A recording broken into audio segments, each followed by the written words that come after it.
Ассалаумағалейкем, қалың елім қазағым, армысыздар, алталаш алдарыңызда Серікжан Біләшұлы. Америка ұтты ма, Қытай ұтты ма? Трамп пен Ши Цзиньпиннің кездесуінде кім ұтты, кім жеңімпаз, кім жеңілді? Осы мәселені сіздерге өте қысқа нұсқа тіке жеткізе салайын.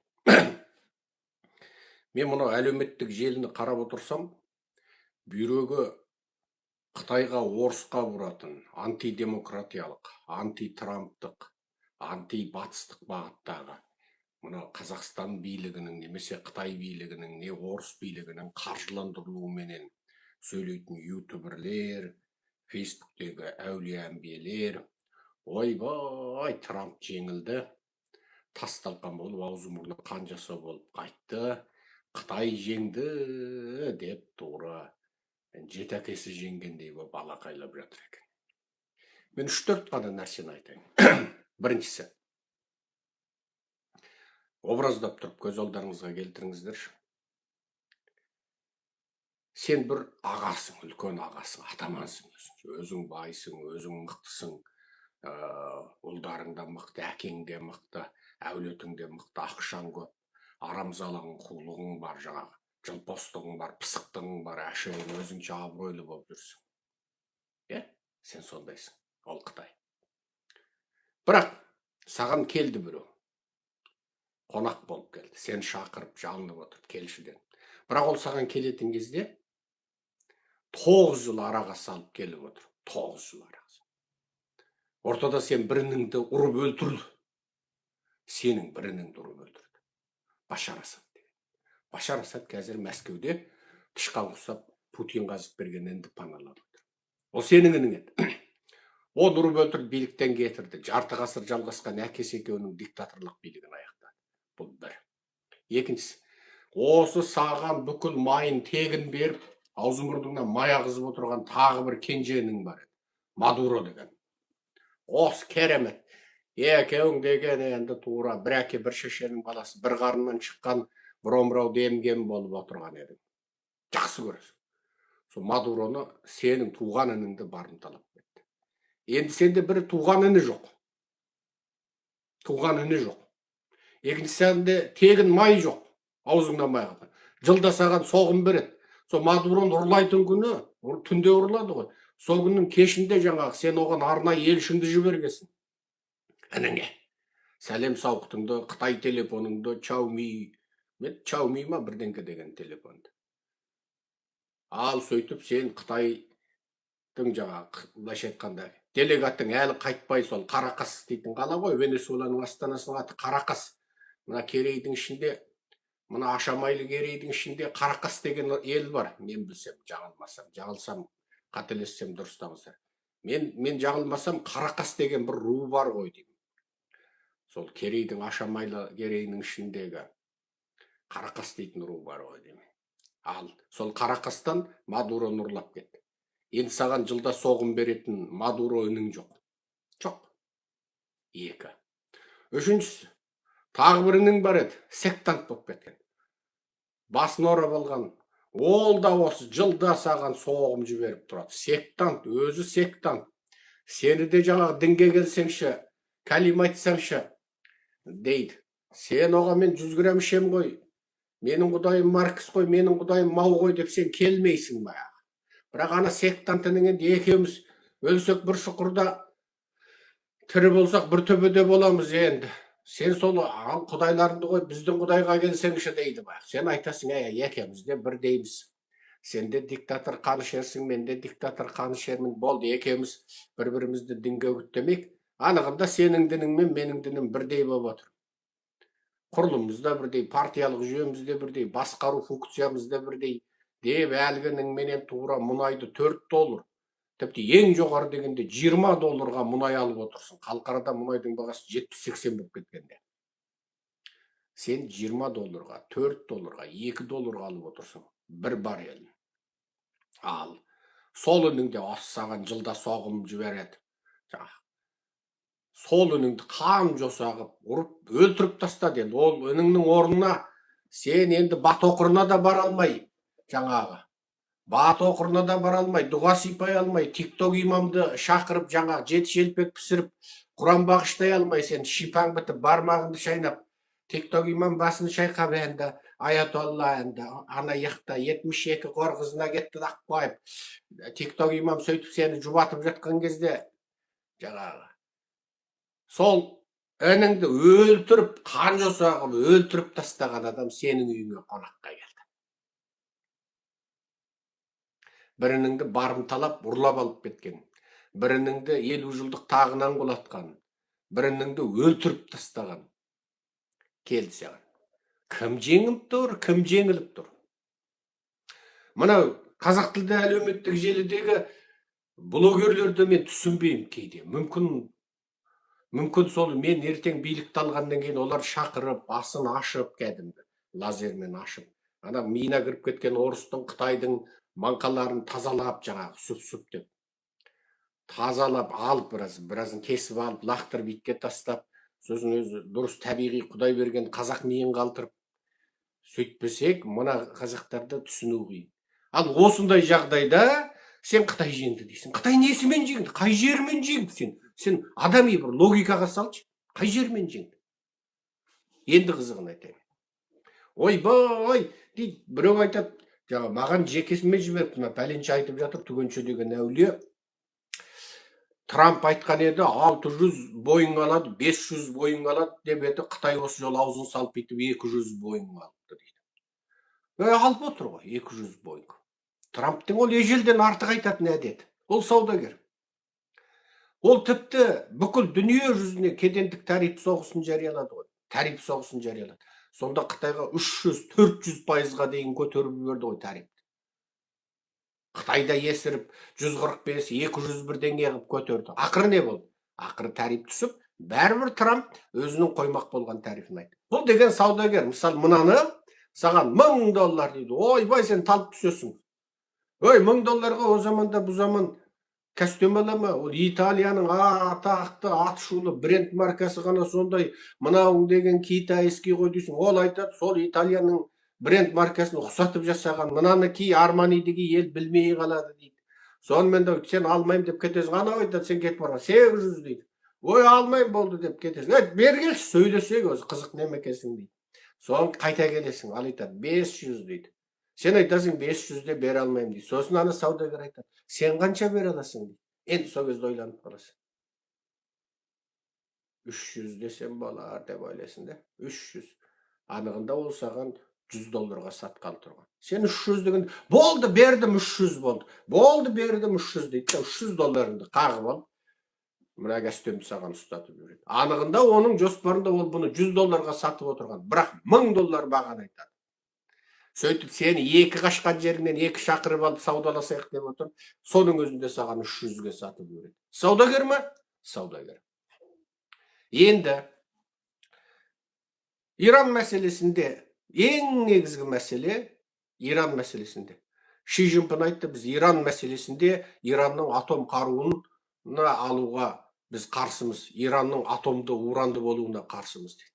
Осы Ши Цзиньпин барудан бірнеше күн бұрын ғана Иранның сыртқы істері барғанда Қытайдың сыртқы істері Уан Йи айтқан, біз бейбіт жағдайда Иранның бейбітшілік жолында атом энергиясын пайдалануын қолдаймыз деген. Иран дегенің мұнай деген сататын жері жоқ, жағатын жері жоқ, мұнайын далаға төгіп жатқан ел. Оған атом неменеге керек? Енді қараңдар. Электр энергиясы жеткілікті, соның бәрі негізінен мұнайды, газды жағып шығаратын еді. Енді қарасаңыз, сыртқы істер министрі сөйтіп айтқанда, артынан Ши Цзиньпин Трамппен кезіккенде біз Иранның атомды ел болуына қарсымыз деді. Жеңіс па? Жеңіс. Ши Цзиньпиннің аузынан шықты ма? Шықты. Контракт па? Контракт. Ши Цзиньпиннің өзі айтты, енді Трамп, әне жеріңде атом бар екен, міне жеріңде атом бар екен деп, Иранның жерін күлін көк күшіріп тұрып бомбаласа да, ешкім ештеңке дей алмайды. Яғни Иран мәселесінде Трамп барып Ши Цзиньпиннің алдынан өтті. Енді ғой сенің досың жаңа Қомейниді ана жаққа жіберіп қойдым 72 қор қызының қасына. Бірақ мынау атом мынау деп тұр. Бүкіл дүние жүзінің солшыл медиалары жазды. Ойбай, Иран мәселесінде Трамп Ши Цзиньпиннен көмек сұрағалы барады деді. Ши Цзиньпин айтты, біз Иран мәселесінде көмектесейік, біз Иран мәселесінде жаңағы Иранның атомды болуына қарсымыз деді айтты. Қарсымыз деген сөз керемет. Бірақ Трамп алды да, біз Иран мәселесінде ешкімнің көмегін қажет қылмаймыз деді. Ал Марко Рубио журналистке берген сұхбатында, Иран мәселесін біз өзіміз шешеміз, ешкімнің көмегіне зәру емеспіз. Бұл деген сөз Қытайдың бетінен былш еткізіп ұрды. Трамп оңқайлап отырып, оң құлақ шекеден ұрғанда, Марко Рубио солқайлап, сол құлақ шекесінен ұрды. Қысқасы Ши Цзиньпиннің миын шайқап қайтты. Иран мәселесі осылай шешілді. Тайван. Ши Цзиньпин айтты, ойбай, Тайван деген Қытайдың бөлінбейтін бір тұтас жері, Тайван мәселесінде қателік жасаса, бұл екі елдің ортасында қақтығыс болады деді. Трамп бірдеңе деді ме? Қару сатам деді ме? Сатпайым деді ме? Ойбай, Тайван сенің жерің, мойындаймын деді ме? Жоқ. Трамп үндемеді. Яғни пішту, бір жерімді сүрттім сенің сөзіңмен деді. Ши Цзиньпин өз алдына өзінің сол бұрын ғана 49 жылдан бері Қытай коммунистері қайталап айтып келген жаңағы сар сабанын таусап қалды. Ойбай, Тайван деген Қытайдың ежелден бір бөлігі. Қытайдың әскері бар ма? Жоқ. Тайванның өз жазуы бөлек, өзінің үкіметі бөлек, өзінің партиялық сайлау жүйесі бөлек, демократиялы ел. Біресе ана партия, біресе мына партия келеді. Банктық жүйе, ғылым, технология барлығы батыспен бірдей. Және 20 неше миллион ғана халық дүниедегі ең бай бақуатты елге айналды. Бүкіл дүние жүзінің чебін, ең озық чебін сол Тайван өндіріп отыр.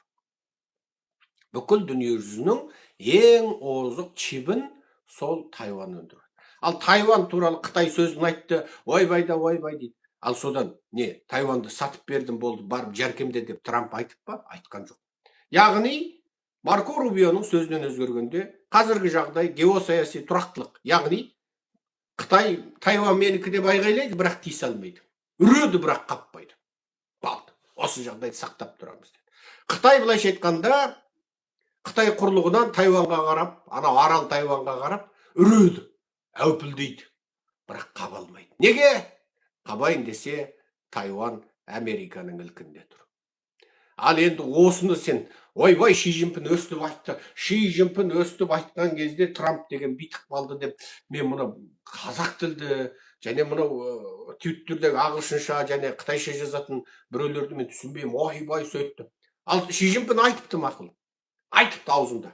Қарекетінде не істей алады? Не ертең Тайванға әскер кіргізе ала ма екен? Бомба ата ала ма екен? Тайванды басып ала ма екен? Өзіне қосып ала ма екен? Дым! Ол сөзді коммунистер 49 жылдан бері айтып келе жатыр, сол жағада тұрып үріп келе жатыр, одан басқа өзгерген жоқ. Трамп принциптік нәрседе Тайванды сатпайды деп, мен кешегі лекциямда, кеше сіздер ұйықтап қалғанда, түнгі сағат 3-те ма сіздердің уақытпенен мен бір лекция сөйлеп тастағам. Қысқалау болып, 40 минуттай ма сондай болып. Сол лекциямды айттым, тура сол келді. Неге? Бұл принциптік мәселе. Ол Трамптың жеке меншігі, ол саудагер болса да сатам деп саталатын нәрсесі емес. Неге? Ол өзінің амбициясын ойлайды, ол балаларының амбициясын ойлайды, ол бүкіл республикашылдар партияның амбициясын ойлайды. Ол егер Тайванды сататын болса, ол тіпті аяғы Америкаға жетпей, Американың конгресі бар, конгрестің ішінде төменгі қауым палатасы бар, қауым палатасы дауыс береміз, қолыңды көтер, ойбай да ойбай, мына шалды импичмент жариялап тағынан жұлып аламыз деп, шалың Америкаға әлі ұшып жетпей, импичмент жарияланып кетуі мүмкін. Бұл Америка. Бұл Америка. Сондықтан міне жерде бұл мәселеде мынау саяси сауатсыз немесе Қазақстанның ішкі саясат дейтін мекемесі бар, арнайы блогерлерге ақша береді. Анау Серікжан Біләшқа қарсы үретіндерге береді, 1 миллион, 2 миллион береді. Жаңағы ұлттық қауіпсіздік бар, өздерінің бюджеті өте үлкен, олар да сол өздері тәрбиелеп жүргені, қолдан жұлдыз жасағысы келетіндерге ақша береді. Солардың айтып жүрген сөз, немесе сол биліктің лицензиясыменен жаңағы батыстың демократиясы, какей демократия деген нәрсе несек өтенге ие бола алмай қаламыз. Осы біздің өтенімізді Путинмен тақай қарғап отыр. Диктатура жақсы, себебі ол көтен қорғайды дейтін идеологияны үгіттейтіндер солар. Енді міне жерде Тайванды айттық. Тайван мәселесі сол күйі қалды. Ши Цзиньпин өз сөзін айтты, Трамп бір ауыз оған қарсы, сенің сөзің дұрыс дегенде жоқ. Яғни Тайван бәрібір сол баяғыдағы Тайван күйінде Баяғыдағы сол Американың қорғауындағы Тайвань күйінде қалады деді. Енді екіншісі, ойбай 600 бойың алады деген 200 бойың. Ол жаңағы $1000 деп баға қойып, өзі $100 сатқысы келіп отырған адам саған 300-ге сатқан сияқты әңгіме болды. Енді бір бұл жерде қарасаң, Боинг ұшағы ол Қытай үшін алғанда, Қытайдың компаниялары үшін алғанда бірінші таңдау. Екіншіден, интернетке кіріп қараңыз. Қытайда қазір ауя рейстер 40-50% азайып кетті. Ұшатын адам жоқ. Мен кешегі алдың күнгі оның алдындағы видеоларымда көрсеттім. Шанхайдағы Пудың халықаралық әуежайы. Адам жоқ. Анау бір Қытай айтады. Мен осыдан сәл бұрын дейді, Бангкок әуежайынан келдім дейді. Құжынаған адам дейді. Бық-бық еткен адам дейді. Бірақ мынау Шанхайдағы Пудың халықаралық әуежайына келдім, адам жоқ. Мен қаншама видеоны көрсеттім. Қытайдың әуежайлары қаңырап тұр. Әуежайлары қаңырап тұр. Ұшатын адам жоқ, бизнес жоқ, тірлік жоқ. Міне, ол ауя сервисі Қытайдың банкроттық жағдайда тұрғандығын мен осыдан бұрын қанша лекциямды көрсеттім. Ол 600 немесе 1000 Боингты сатып алып, ол қайда апарады? Қытайда оған сұраныс жоқ. Білесіздер, дәл осы Ши Цзиньпин таққа шығудан бұрын Қытайда 15 минуттық, 20 минуттық ұшақ аралығына ұшақ ұшады. 15 минут ұшақпен ұшатын, 20 минут ұшатын жерге ұшақ ұшады. Одан анау жоғары қарқынды темір жол дегенді құрды. Темір жол дегенің енді сұмдық. Шанхайда мысалы ұшақпен Пекиннен Шанхайға ұшсаң 901 юан, 1000 юан деші 70.000 теңге. Жаңа метромен, темір жолменен ұшатын болсаң, ұшақтың уақытынан әлде қайда. Мысалы, Пекиннен ұшатын болсаң, қаланың сыртындағы әуежайға барасың, бәлен уақыт. Әуежайда бәлен сағат ерте барасың, одан тексеруден өтесің, одан ұшаққа мінесің, одан Шанхайдан қаланың сыртындағы Хунчау әуежайы, немесе Пудың халықаралық әуежайы, екі әуежай бар, соған барасың, одан қаланың ішіне кіруің итәуірі. Ал темір жол тіке қаланың қақ ортасынан, қаланың қақ ортасында темір жол вокзалына апарады. Әуе сервис аяқтады. Негізінен аяқтады. Енді қазір өте жоғары қарқынды темір жол шектен тыс көп болып, оған да отырмайды. Соңғы кезде мысалы мен Қытайдағы видеоларда, мысалы тікелей эфирімдегі видеоларымда көрсеттім. Қытайдың жоғары қарқынды темір жолының өзінде адам жоқ. Қытайлардың қаншама видеосын естеріңізде болса көрсеттім. Мына бір вагонда жалғыз өзім кетіп барам дейді. Адам жоқ. Адам жоқ. Міне, енді қарасаңыз, ойбай, Трамп фентанил есірткісіне салған 10%-лық жазалау кедендік салығын аяқтатыпты дейді. Трамп аяқтады. Бірақ Ши Цзиньпинге қатаң түрде екі жақ келісті. Қытайдың ұлттық компаниялары, мемлекеттік ұлттық компаниялары сол фентанилді өндіретін шикізатты жасайды. Сосын оны шикізат күйінде Мексикаға, Бразилияға, Чилиға, тағы басқаны оңтүстік Американың өңкей құдай ұрған жаңағы былыққа батқан елдеріне оны экспорттайды. Олар айтады, оны Қытайдан сатып алған аспабы бар. Ананы бәлен градусқа қыздырады, мынаны түген атмосфералық қысымда жаңағы қыздырады. Анаған бірдеңкені қосады, мынаған бірдеңкені қосады, ананы айтеді, мынаны бүйтеді. Соны бір-бірінен етіп, әйнек реңді көк түсті жаңағы фентанилді жасап шығады. Сосын фентанилді қайтеді. Жаңағы Мадуросы бар, басқасы бар, Мексиканың жаңағы Трамп өлтірген алпауыты бар. Ол да әрбірден Ши Цзиньпиннің інісі екен ғой. Сол Ши Цзиньпиннің фентанилін сататын ең атақты Мексикадағы әлемдік нөмір 1 алпауыт бар. Ол да Ши Цзиньпиннің ісі. Оны да атып өлтірді. Сонда Трамп жеңілді деп кім айтады? Манау Трамп жеңілді, Ши Цзиньпин жеңді дейді. Ши Цзиньпиннің бүкіл есірткісін сататын мексикалық есірткі алпауытын Трамп осы жуырда өлтірген жоқ па? Осы жуырда өлтірген жоқ па? Енді содан барып Ши Цзиньпин жеңілді деп кім айтады? Трамп осы жолы Ши Цзиньпинді тізелетіп отырып, Қытайдың ұлттық компанияларынан жаңа фентанил өндіретін шикізаттарды, материалдарды оңтүстік Америкаға экспорттауды тоқтатуды қатаң талап етті. Ши Цзиньпин келісті. Онда сен тоқтатсаң, мен онда 10%-ды тоқтатам деді. Болды. Бүкіл Қытайдың өндірген байпағынан да, қаламынан да, қағазынан да, дәптерінен де, балалар ойнайтын ойыншығынан да не тауар Америкаға экспорттайды, соның бәрінен 10% фентанил есірткісін алды. Трамп алды, 10% фентанил жазалау салығы деген салықты қосты. Сонда ол бүкіл саудагер, бүкіл байпақ өндіруші, бүкіл жаңа аяқ киім өндіруші, іш киім өндіруші, костюм шалбар өндіруші, шұрым-бұрым тауар, ойыншық өндіруші, бәрі зар етеді. Неге? 10% өзі атында білмейтін фентанил деген затқа байланысты жазалау салығы. Қытайдың ішкі желісінде тұр. Фентайни салығы деген салық бар екен. Ол не фентайни дейді? Неге оны бізге салды? Біз киім өндірушіміз ғой дейді.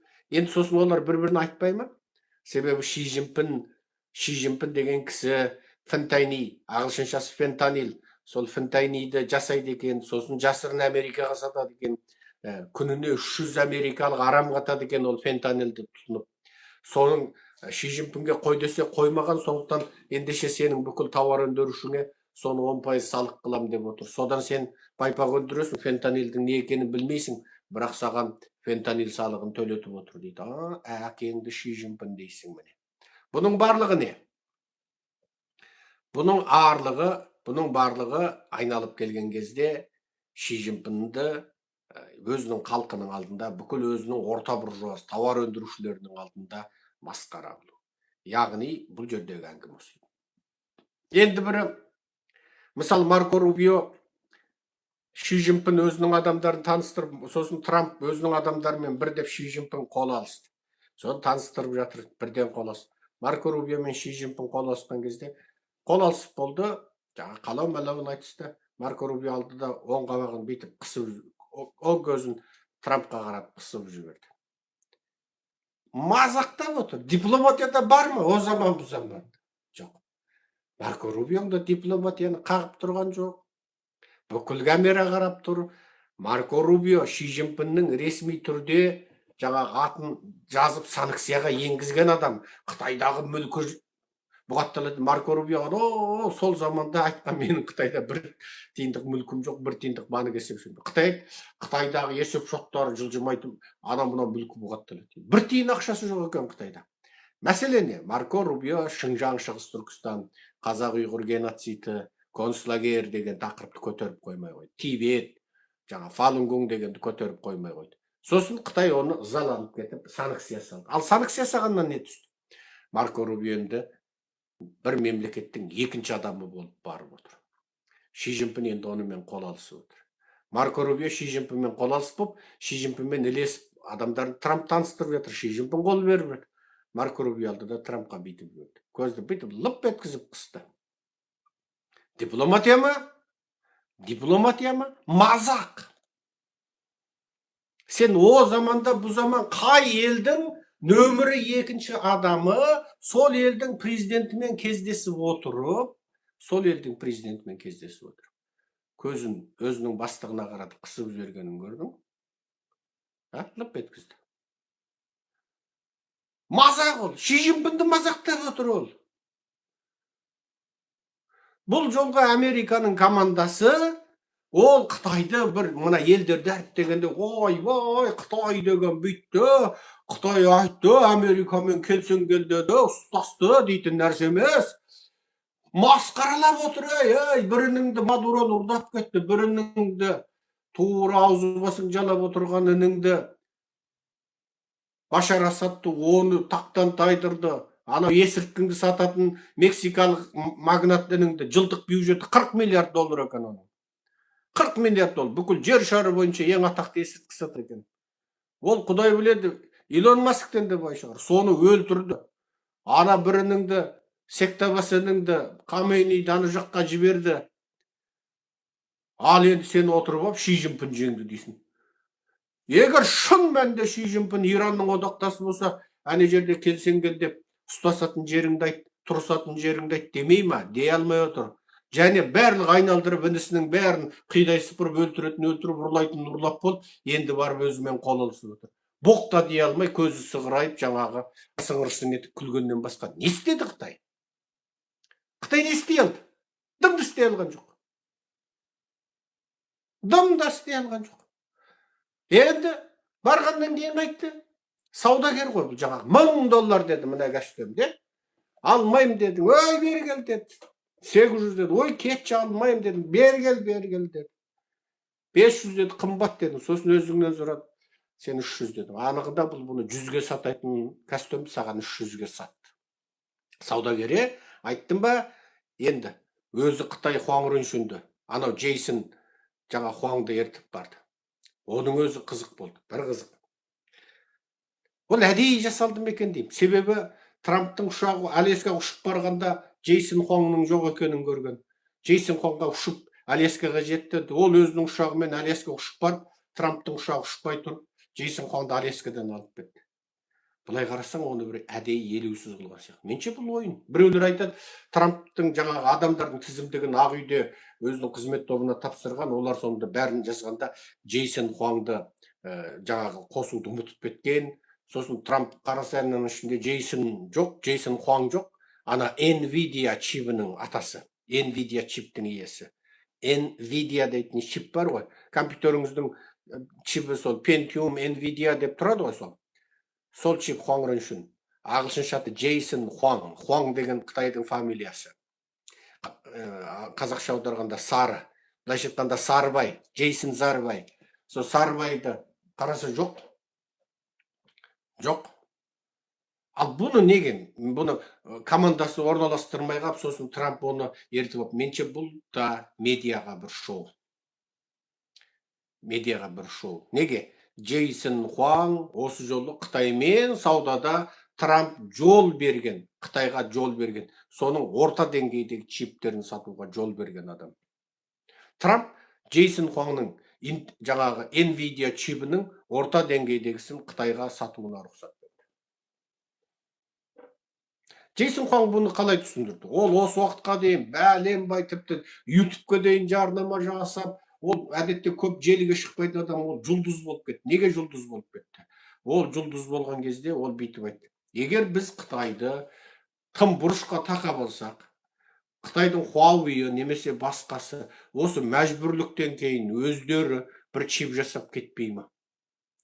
Сондықтан біз оларды өзіміздің технологиямызға тәуелді күйде берейік. Егер оларды тым мәжбүрлесек, олар зәруліктен чип жасау өнерінде бізден бөлек бір технология ойлап тапсашы деді. Оның бұл сөзінде жаны бар. Оның бұл сөзінде жаны бар. Ол сенен импорт қылды, болды енді. Оның ары қарай бүкіл тауары саған тәуелді болып тұрады. Ал бірақ сен оны мүлде шығар жол қоймасаң, ол мүмкін сенің өзің ұмытылады, немесе басқа жол табады. Тарихта бұндай оқиға болды ма? Болды. Мысалы, Бірінші дүниежүзілік соғыстың алдында ма, мен қазір ұмытып отырмын. Мынау Германияда бір еврей Джойд ғалым ауадағы азоттан тыңайтқыш жасаудың технологиясын табады ғой. Одан азотты тыңайтқыш дейді. Қазіргі бүкіл мына бидайға, анау-мынауға тыңайтқыш себеміз ғой. Сонда азотты тыңайтқыш деген бар. Соны себеді. Сол еврей ғалымның сол тапқан тапқырлығы адамзаттың миллиардтап өсуіне пайдалы болды. Неге? Егер ол азотты тыңайтқышты, ауадағы азоттан азотты тыңайтқыш жасаудың технологиясын таппағанда, бүгін жер бетіндегі бүкіл егістік егетін жеріміз, көкөніс егетін, жеміс егетін жерімізде азотты қоректік жетіспей, жылды егеміз ғой. Біздің қазіргі егісіміз тіпті көп. Ыстық жерде 2-3 егіп тастайды, ыстық жерде. Ана жерде қоректік жетіспейтін. Неге? Азот жоқ. Ал сол азотты тыңайтқышты жасаған сол Джойдтың ғалымы. Біздегі ана діни фанаттар Джойдтарды қарғап сілеп отырып, сол кісінің пайдасымен өндірілген азық-түлікпен, тыңайтқышпен өндірілген азық-түлікті, жемісті жеп отырады, бірақ Джойдтарды қарғап сілеп отырады. TikTok имамдарыңыз мысалы. Бұл сол кез. Ал бұл неге айтып отырмын? Бірінші дүниежүзілік соғыстың кезінде Германияның теңізге шығатын аузын Англия жапты. Бір Германияның кемесі аттап баса алмай қалды. Ол неге? Латын Америкадан оларға жаңағы азотты руда, жаңағы келетін руданың жолын тосты. Ол руда неге? Ол рудадан олар жарылғыш зат жасайтын. Жарылғыш заттарды білесіздер ғой, аммундық заттар. Жаңағы аммоний қышқылды заттар. NH3 заттар. Ал бул заттар да жаңа Латын Америкадан келет. О жолда Англия кесип тур, Германияга. Германия енді жарлыгыш сат алууга да жаңағы егістігіне өзінің шектеулі азғантай егістігіне азоттық тыңайтқыш беруге де қиналды. Дәл сол қиналыста қысылыста қайтты Германия қатты зерттеп ауаның 70% ұстайды. Қанша 78% ба азот ұстайтын. Сол ауадағы азоттан жаңағы тыңайтқыш жасайтын және жарылғышқа керекті аммоний қышқылын жасайтын технологияны табады. Ары қарай енді Латын Америкадан оның рудасын кіргізуге мұқтаж болмай қалады. Сонда Англия егер сол кезде Германияның теңіз жолын кесіп, оны сондай қыспақ қалмаса, Германия сондай тапқыр